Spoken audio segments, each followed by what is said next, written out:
This is the story of Motor Freight Corporation. Actually, there were two companies named Motor Freight Corporation at about the same time in two different parts of the country. One was a contract carrier, and one was a motor freight hauler of general commodities. First, let me tell you about the contract carrier. Ford Motor Company built an assembly plant in Norfolk, Virginia. And in 1939, they awarded a contract to Motor Freight Corporation to haul cars throughout North Carolina and Virginia to dealers. Things went rather well for the company. In 1939, they had 60 trucks, and by 1941, they had 84. They had 98 employees in 1939, and that number rose to 130 in 1941. Revenues almost doubled. In 1939, revenues were $582,000, and in 1941, it was up to $1 million. Intercity miles by their trucks was over 4 million in 1939, and it was over 7 million in 1941. Things were going good for the company. I've shown you pictures of their trucks loaded with Ford cars. Showed you a field where all their trucks were located at.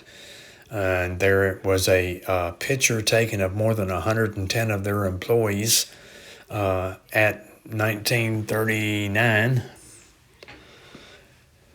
But things didn't last. 1941, December 7th, remember that? The bombing of Pearl Harbor? That brought the United States into World War II. By early 1942, the government was taking over assembly plants, not only of cars, but of various other industries, to make things for the war effort. In February of 1942, the Ford assembly plant in Norfolk, Virginia was changed over from passenger cars to making trucks for the armed forces. I do believe that the U.S. government had the transportation of these trucks to where they needed to go with their own efforts using the railroad and or the shipping port in Norfolk. So I have not been able to find anything beyond 1941 about Motor Freight Corporation. So here's what I think happened. When the government took over the plant and started making vehicles for the war, there was little need for Motor Freight Corporation and their equipment that they had been using to haul automobiles in the two states that they operated in. So I think Motor Freight Corporation just went by the wayside. They ceased. They quit business. And by the time the government gave Ford Motor Company the plant back in Norfolk in 1946, I think it was a different time, and the previous ownership of Motor Freight Corporation had gone into other things. So that's the story of one of the Motor Freight Corporations that I found out. That's the story of the contract carrier in Norfolk, Virginia. Now I'll tell you about the other Motor Freight Corporation, the LTL carrier.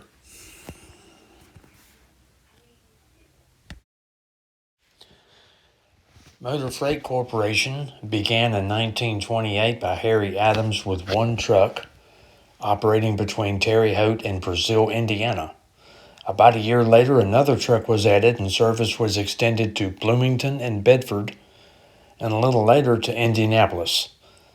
Adams Motor Freight moved to Terre Haute, Indiana, and was renamed Motor Freight Corporation.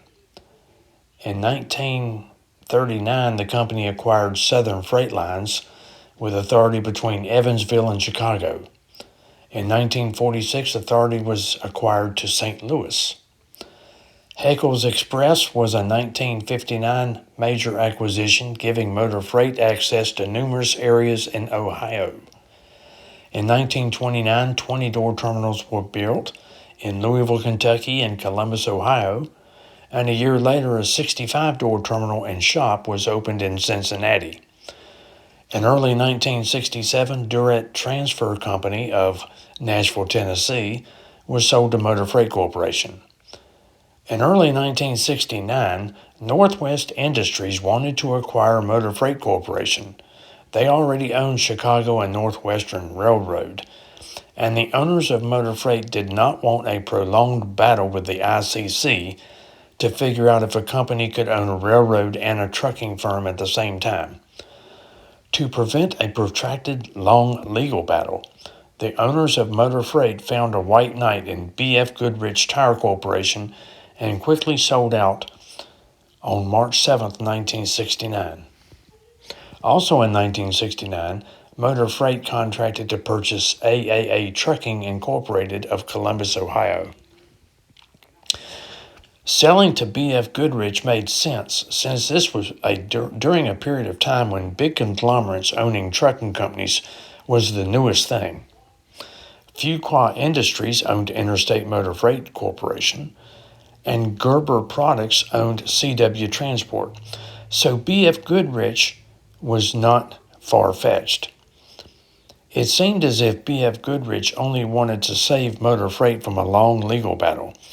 So it wasn't long before another owner appeared for the Terre Haute trucker. Enter Branch Motor Express, who was in an area of acquisition. Branch had operations as far as Cleveland and Detroit due to buying Middle Atlantic transportation. Getting Motor Freight would take Branch into Illinois, Indiana, Missouri, Nebraska, and Nashville, Tennessee. They did acquire Motor Freight Corporation with ICC approval. So that's the story of the two Motor Freight corporations that were operating at the same time in different parts of the country. Hope you enjoyed this video. Leave a comment and subscribe if you're not already a subscriber to the channel. We'll talk to you again soon. Bye.